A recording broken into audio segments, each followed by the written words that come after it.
If you want to discover the true character of a person, if you want to understand the deep essence of the person in front of you, follow this video to the end because you will discover what are the 3 things you must observe in those around you to understand their true nature.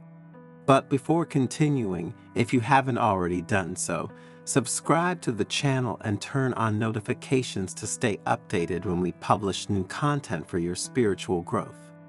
A thick, expectant silence fell like a velvet curtain over the temple immersed in the golden gloom of late afternoon. The rays of the setting sun, filtering through the delicate rice paper shutters, painted geometric patterns of light on a polished wooden floor, creating an almost mystical atmosphere.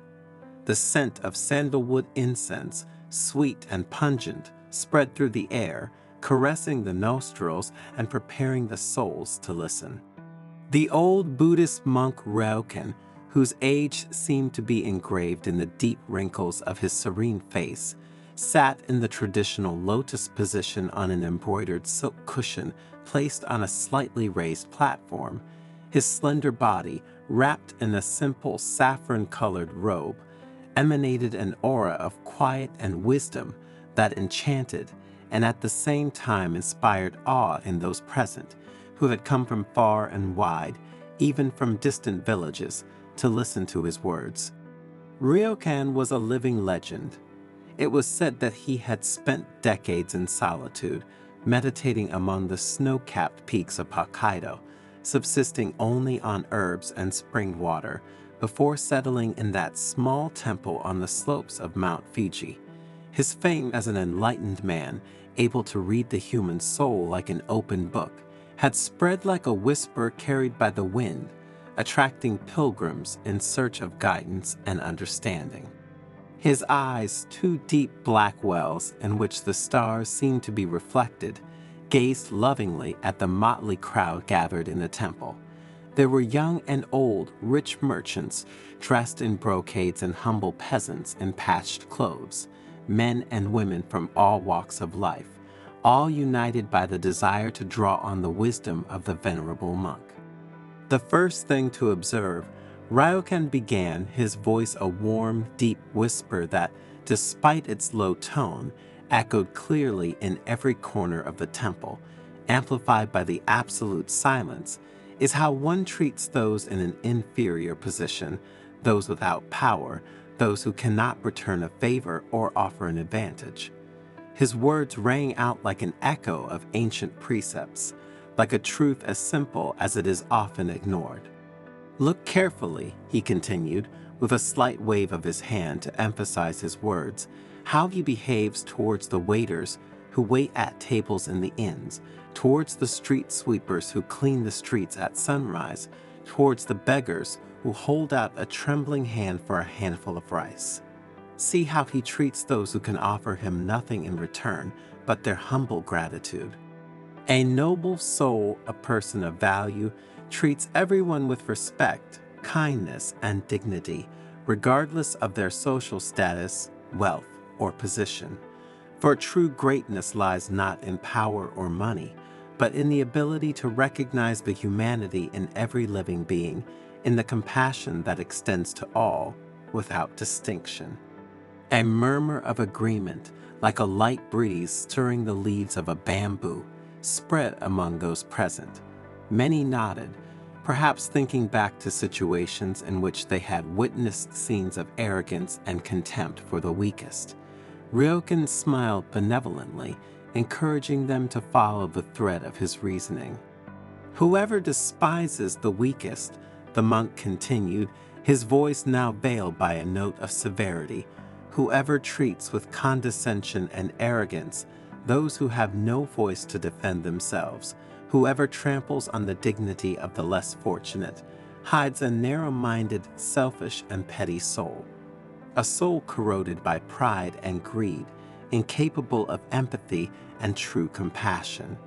These people, even if dressed in sumptuous clothes and surrounded by luxuries, are poor inside, empty of values, deprived of that inner light that makes a man truly great. Ryokan paused, letting his words sink in. Then, with a slow, measured gesture, he placed a hand on his chest at the level of his heart. Remember, he said respect and kindness toward the weakest are like seeds planted in fertile soil. They sprout and grow, bearing fruit of harmony, peace, and true prosperity. On the other hand, contempt and arrogance are like invasive weeds that choke out everything good, leaving only desolation and bitterness in their wake. The second thing to observe, Ryokan continued after a long silence, his voice now filled with a new nuance, is how a person reacts to the difficulties, the adversities, the trials that life inevitably places in our path. His eyes moved slowly from one face to the other, as if to scrutinize the stories of each, the invisible scars that each heart carries with it. Life, he continued, is like a rushing river, sometimes calm and placid, at other times turbulent and full of rapids. It tests us all with unexpected obstacles, painful failures, bitter disappointments.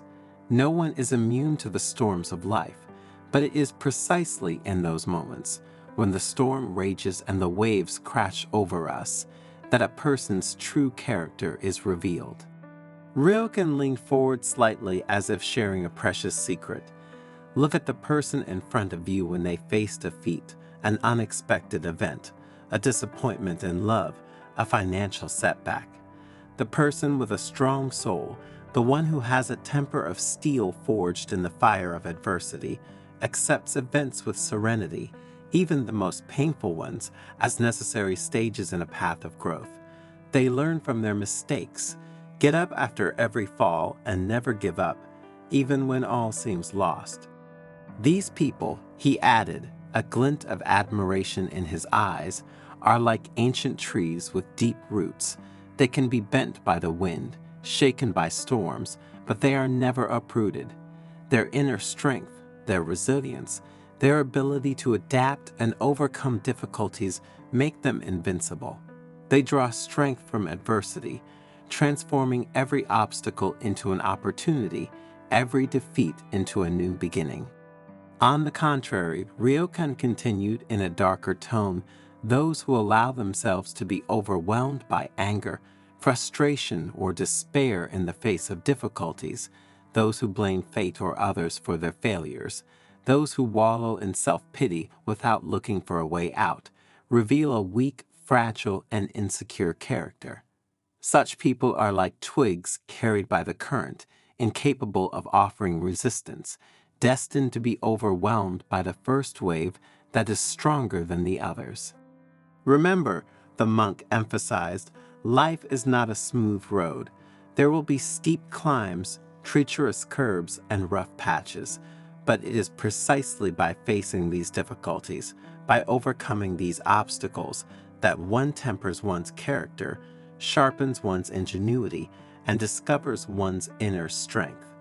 Adversity is like fire that purifies gold, eliminating the dross and revealing its true essence. Finally, Ryokan announced, his voice vibrating with an almost palpable intensity, the third and final thing to observe, in order to penetrate the true nature of a person, is how that person speaks of others in their absence. An even deeper silence, if that were possible, fell upon the temple. Everyone present held their breath, knowing that they had reached the heart of the matter, the core of the wisdom the old monk was sharing with them. When someone confides in you gossip, slander, venomous criticism, or contemptuous judgments about a person who is not present to defend himself, be very careful. Ryokan enunciated each word as if he were carving an inscription into a stone tablet. Anyone who speaks ill of others, who delights in denigrating and belittling those who are not there, will most likely speak ill of you as well, the moment you turn your back. These people are like poisonous snakes, slithering in the shadows and striking from behind. Their tongues are forked, capable of praising one in their presence and spewing mud in their absence. A loyal person, on the other hand, a person who can be trusted blindly. Ryokan continued, a look of deep respect on his face, defends those who are absent, refuses to participate in derogatory conversations, and speaks respectfully of everyone, even those with whom he disagrees. These people are like a lighthouse in the night, a safe point of reference in the sea of hypocrisy and falsehood. Loyalty, added the monk, in a warm and reassuring tone, is a rare and precious virtue which must be guarded like a treasure. He who is loyal in his absence will also be loyal in his presence. He who respects others, even when they are not present to hear it, in turn deserves our respect and our trust. Remember, Ryokan concluded, his voice now a whisper that seemed to come from a distant place, beyond time and space. Words have immense power. They can build or destroy. They can hurt or heal. They can elevate or degrade. The way a person speaks of others in their absence reveals much more than 1,000 speeches uttered in their presence. It reveals their true nature, their character, their deepest essence. A meditative silence, full of emotions and thoughts, fell over the temple. Ryokan's words had planted a seed of awareness in the heart of each listener, a seed destined to sprout and flourish over time. The true nature of a person is revealed not in the words spoken to their face, but in the actions they take when no one is looking, in the way they treat those who are weaker, in their reaction to adversity, and in the way they speak of others in their absence. Remember, Ryokan said with a final, intense gaze that took in the entire assembly, a glimmer of infinite wisdom in his ancient eyes, actions speak louder than words. Facts speak louder than appearances. Observe carefully, reflect wisely, and you will learn to see beyond the veil of illusion, beyond the masks people wear, discovering the true essence of those before you, the light or darkness that dwells within them. His figure rose slowly, with a grace and fluidity surprising for his age, and after a final bow, he retired to his rooms, leaving behind him an echo of timeless wisdom, a luminous trail that would guide those present on their path, in their search for truth and understanding in the complex and multifaceted human relationships. Ryokan's words, like precious stones set in a jewel, would continue to shine in their minds, illuminating the path of their lives and helping them discern the true character of the people they would meet along their path.